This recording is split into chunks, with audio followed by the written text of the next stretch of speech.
আপোনাৰ ওপৰত ভগৱানৰ যে কৃপা আছে সেয়া আপুনি কেনেকৈ জানিব? এনেকুৱা ৮টা লক্ষণ আছে যিকেইটা লক্ষণৰ দ্বাৰা আপুনি জানিব পাৰিব আপোনাৰ ওপৰত প্ৰভু ভগৱন্তৰ অসীম কৃপা আছে। সেই ৮টা লক্ষণৰ বিষয়ে আজি আমি এই ভিডিঅ'টোত আলোচনা কৰিম। নমস্কাৰ প্ৰিয় দৰ্শক, আমাৰ ছেকেণ্ড চেনেল পজিটিভ ভাইবছৰ এটা নতুন ভিডিঅ'লৈ আপোনালোক সকলোকে স্বাগতম জনাইছোঁ। প্ৰশ্নটো হ'ল, আপোনাৰ ওপৰত যে প্ৰভুৰ কৃপা আছে, আপোনাক যে প্ৰভু ভগৱন্তই কৃপা কৰিছে, সেয়া আপুনি কেনেকৈ জানিব? আজি আমি আপোনাক ৮টা লক্ষণৰ বিষয়ে ক'ম, যিকেইটা লক্ষণৰ দ্বাৰা আপুনি জানিব পাৰিব আপোনাৰ ওপৰত ভগৱানৰ কৃপা আছে।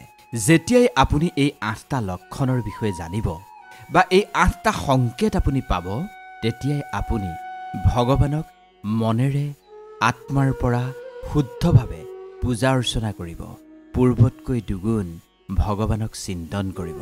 আহক সেই ৮টা লক্ষণৰ বিষয়ে আলোচনা কৰোঁ। প্ৰথমটো লক্ষণেই হৈছে ঘোৰ অপৰাধ কৰাজনৰ প্ৰতিও দয়াৰ ভাৱনা, অৰ্থাৎ শান্তি। উদাহৰণটো মহাভাৰতৰ পৰাই লৈ লওক। পাণ্ডৱৰ সৈতে কি অন্যায় হৈছিল সেয়া আপুনি জানে। দুৰ্যোধনে পাণ্ডৱৰ লগত কি কৰিছিল সেয়াও আপুনি জানে। ৰাজসভাৰ মাজত জ্যেষ্ঠজনৰ সন্মুখত দ্ৰৌপদীক বস্ত্ৰহৰণ কৰা হৈছিল। দ্ৰৌপদীক বস্ত্ৰহৰণ কৰাটো কেৱল দ্ৰৌপদী বা পাণ্ডৱৰ সমস্যা নাছিল, এয়া সমগ্ৰ মানৱ জাতিৰ সমস্যা আছিল। এয়া এক সামাজিক সমস্যা আছিল। তাৰ পিছত পাণ্ডৱ বনলৈ গৈছিল, কিন্তু ভগৱান শ্ৰীকৃষ্ণই সিমানৰ পিছতো শান্তি প্ৰস্তাৱ লৈ ধৃতৰাষ্ট্ৰৰ ৰাজসভালৈ আহিছিল। অৰ্থাৎ প্ৰথমে শান্তি কামনা কৰিব লাগিব, সেয়া ভগৱানেও বিচাৰে। আপোনাৰ ভাৱনা, আপোনাৰ অনুভূতিটো শান্ত ভাৱনা এটা ফুটি উঠিব লাগিব। ভুল কৰাজন, অপৰাধ কৰাজনৰ প্ৰতি যদি আপুনি দয়াশীল হয় আৰু ক্ষমা কৰাৰ গুণ যদি আপোনাৰ ভিতৰত আছে, তেন্তে আপুনি জানি লওক আপোনাৰ ওপৰত প্ৰভুৰ কৃপা আছে। কোনোবাই যদি ভুল কৰে, তাৰ শাস্তি যদি আপুনি নিজেই দিবলৈ উদ্যত হয়, তেন্তে গম পাব প্ৰভু আপোনাৰ লগত নাই। যিজনে দুখ পালেও কষ্ট পালেও সকলো ভগৱানক সমৰ্পণ কৰি দিয়ে, তেওঁৰ ওপৰতহে ভগৱানৰ অসীম কৃপা থাকে। একেবাৰে মন কৰিব, এইটো অত্যন্ত গুৰুত্বপূৰ্ণ। মানৱ জীৱনত এই কথাটো আমি শিকি নোলোৱাৰ বাবে আমি প্ৰভুৰ কৃপাৰ পৰা বঞ্চিত হওঁ। যিয়েই এই কথাটো শিকি ল'ব পাৰিছে, তেওঁৱেই জীৱনত প্ৰভুৰ কৃপা লাভ কৰি উন্নতিৰ দিশে আগুৱাই গৈছে। দ্বিতীয় গুণটো হৈছে অনুসূয়া, অৰ্থাৎ আপুনি চাবচোন, এনেকুৱা কিছুমান মানুহ আছে যি কেৱল বেলেগৰ দোষ গুণ খুচৰি ফুৰে। যিজন ব্যক্তিয়ে বেলেগৰ দোষ খুচৰি ফুৰে, সেইজনৰ লগত ভগৱানৰ কৃপা নাথাকে বুলি কোৱা হৈছে। অৰ্থাৎ ভগৱানৰ কৃপা সেইজনৰ লগতহে থাকে যিজনে কাৰো দোষ গুণ খুচৰি নুফুৰে। অনুসূয়া প্ৰবৃত্তিৰ লোক। যেতিয়াই আপুনি আনৰ দোষ গুণ খুচৰি ফুৰিব, যেতিয়াই আপুনি আনৰ দোষ গুণত উত্তেজিত হ'ব, তেতিয়াই আপোনাৰ শৰীৰত থকা সেই দিব্য শক্তি নষ্ট হৈ যাব। আপোনাৰ ভজন শেষ হৈ যাব, সকলো নষ্ট হৈ যাব।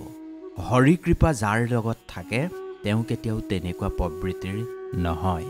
গতিকে কাৰো গুণত দোষ বিচাৰি নুফুৰিব। ইয়াৰ পিছত আহিল ৩ নম্বৰটো। ৩ নম্বৰটো হৈছে যিজনৰ হৰি কৃপা আছে, যাৰ শিৰত ভগৱানৰ কৃপা আছে, তেওঁ বাহিৰৰ পৰাও পবিত্ৰ আৰু ভিতৰৰ পৰাও পবিত্ৰ। অৰ্থাৎ বাহ্যিক পবিত্ৰতা, বস্ত্ৰ পবিত্ৰ, আপোনাৰ দৈনন্দিন কাৰ্যকলাপ পবিত্ৰ, স্নান কৰাত পবিত্ৰতা, শৌচ প্ৰস্ৰাৱ কৰাত পবিত্ৰতা, এইখিনি হৈছে বাহ্যিক পবিত্ৰতা। এইখিনি খুব সুন্দৰকৈ নিয়াৰিকৈ কৰে যাৰ ওপৰত হৰি কৃপা থাকে। আৰু যিজনৰ ভিতৰৰ পৰাও কোনো কপটতা নাথাকে, মন যাৰ নিৰ্মল, কাৰো প্ৰতি হিংসা ভাৱ নাথাকে, সত্যৰ পথেৰে যিজন যায়, সেয়া হৈছে অন্তৰৰ পবিত্ৰতা। যদি আপোনাৰ মনত কপটতা আছে, হিংসা ভাৱ আছে, বিদ্বেষ ভাৱ আছে, তেতিয়া আপোনাৰ হৃদয়খন মলিনতাৰে ভৰি পৰিব। গতিকে হৰি কৃপা পাবলৈ আপুনি ভিতৰ আৰু বাহিৰ দুয়োফালৰ পৰাই পবিত্ৰ হৈ থাকিব লাগিব। যিজনে ভগৱানৰ নিয়মিত পূজা প্ৰাৰ্থনা কৰে, কৃষ্ণৰ যি আৰাধনা কৰে, প্ৰতিটো খোজতেই যি কৃষ্ণ নাম উচ্চাৰণ কৰে, সেইজনেই বোলে ভিতৰ বাহিৰ সকলো ফালৰ পৰাই পবিত্ৰ হৈ থাকে। আৰু তেনেকুৱাটো নিশ্চিতভাৱে তেওঁ কৃষ্ণৰ কৃপা লাভ কৰিবই। চতুৰ্থতে এনেকুৱা কোনো কাম কৰিব নালাগিব যিটোৰ পৰা আপোনাৰ ভজন নষ্ট হ'ব, সত্যৰ পথ আপোনাৰ ৰুদ্ধ হ'ব। তেনেকুৱা কোনো কাম আপুনি কৰিব নালাগে। যদি আপুনি ভগৱত মাৰ্গেৰে আগুৱাই গৈছে তেন্তে কিছুমান কামৰ পৰা আপুনি বিৰত থাকিব লাগিব। যদি আপুনি কেতিয়াবা ভগৱত প্ৰেমৰ বিমুখ হৈছে তেতিয়া আপোনাৰ জীৱনৰ লাভ কি হ'ব? জীৱনত যদি আপোনাৰ কিবা লাভ হ'ব তেতিয়া মনত ৰাখিব সেয়া কেৱল ভগৱত স্মৰণৰ দ্বাৰাহে সেই লাভ হ'ব। উদাহৰণস্বৰূপে আপুনি মাংস নাখায় কিন্তু মাংসৰ দোকানত আপুনি মাংস বিক্ৰী কৰে। আপোনাৰ জীৱনত তেতিয়া ভগৱত প্ৰেমৰ কিবা লাভ আছে জানো? ভগৱত প্ৰেম সেইখিনি সময়তেই ভ্ৰষ্ট হৈ যাব। এয়া একেবাৰে উচিত নহয়। শাস্ত্ৰই কৈছে অন্য বেপাৰ কৰক, অন্য ব্যৱসায় বাণিজ্য কৰক, কিন্তু এনেকুৱা ধৰণৰ ব্যৱসায় বাণিজ্য নকৰিব যিটোৰ দ্বাৰা আপোনাৰ ভগৱত প্ৰেম নষ্ট হ'ব পাৰে। ধৰ্ম পালনৰ ইচ্ছা ৰাখি যদি আপুনি অধৰ্মৰ আশ্ৰয় লয় তেন্তে সেয়া কেনেকৈ হ'ব? গতিকে মনত ৰাখিব সেইসমূহ কৰ্মৰ পৰা আপুনি বিৰত থাকিব লাগিব যিসমূহ কৰ্ম ধৰ্ম বিৰোধী। হৰি কৃপা পোৱা ব্যক্তিয়ে এনেধৰণৰ কাম কেতিয়াও নকৰে বা কৰিব নোৱাৰে। ইয়াৰ পিছত আহিল আপুনি প্ৰাৰ্থনা কৰিব নিজৰ বাবে নহয়, আনৰ বাবে। আপুনি যে সদায় ভগৱানক প্ৰাৰ্থনা কৰে, প্ৰাৰ্থনা কৰাৰ পিছত আপুনি কেতিয়াবা এনেকৈ কয়নে, হে ভগৱান, মই তোমাৰ চৰণত ৰৈ তোমাক যে মই এই প্ৰাৰ্থনা কৰিছোঁ, এই প্ৰাৰ্থনাৰ ফল সমস্ত জীৱৰ মংগলৰ বাবে তুমি দিয়া। সমস্ত জীৱৰ যাতে এই প্ৰাৰ্থনাৰ দ্বাৰা মংগল হয় তাৰেই তোমাৰ চৰণত মই কামনা কৰিছোঁ। এনেকৈ কৈ কেতিয়াবা পাইছেনে? নিশ্চিতভাৱে যিজনেই এনেকৈ ক'ব পাৰে তেওঁৰ ওপৰতেই হৰি কৃপা থাকে। চাওক, আপুনি ভগৱানক যদি পূজা প্ৰাৰ্থনা কৰিছে তেন্তে ভগৱানক আপুনি পিতৃ মাতৃৰ জ্ঞান কৰি পূজা প্ৰাৰ্থনা কৰক। পিতৃ মাতৃৰ সদায় এটা খেয়াল থাকে সন্তানক কি বস্তুৰ প্ৰয়োজন হয়। সন্তানে নকলেও পিতৃ মাতৃয়ে জানে সন্তানক কোনটো বস্তুৰ প্ৰয়োজন হৈছে। আপুনিও ভগৱানৰ সন্মুখত সন্তানৰ দৰে, আপুনি নকলেও ভগৱানে জানে। এই অনন্ত কোটি ব্ৰহ্মাণ্ডৰ তেওঁ অধিকাৰী, তেওঁ সকলো জানে। আপুনি ভগৱানক ক'ব নালাগে ভগৱান মোক অমুকটো দিয়া, মোক তমুকটো দিয়া। আপুনি সমস্ত জীৱকুলৰ মংগলৰ বাবে ভগৱানক প্ৰাৰ্থনা কৰক, তেওঁ আপোনাৰ মংগল কৰিব। গতিকে হৰি কৃপা থকাজনে কেতিয়াও নিজৰ বাবে একোৱেই নিবিচাৰে। সদায় হৰি কৃপা থকাজনে আনৰ বাবেই বিচাৰে। গতিকে আনৰ বাবে বিচৰাৰ কাৰণে আপুনি সাহস গোটাব পাৰিব লাগিব। সপ্তমতে, যিকোনো ধৰণৰ মান সন্মান কীৰ্তি লাভ কৰাৰ পিছত হৃদয়খন সন্তুষ্ট হ'ব লাগে। হৃদয়খন কেতিয়াও অসন্তুষ্ট হ'ব নালাগে। যেতিয়াই আপুনি এই সন্মান এই কীৰ্তি লাভ কৰিব আৰু আপোনাৰ যদি কিঞ্চিত মানুহ অভিমান নহয় তেতিয়া মনত ৰাখিব আপোনাৰ ওপৰত হৰি কৃপা থাকিব।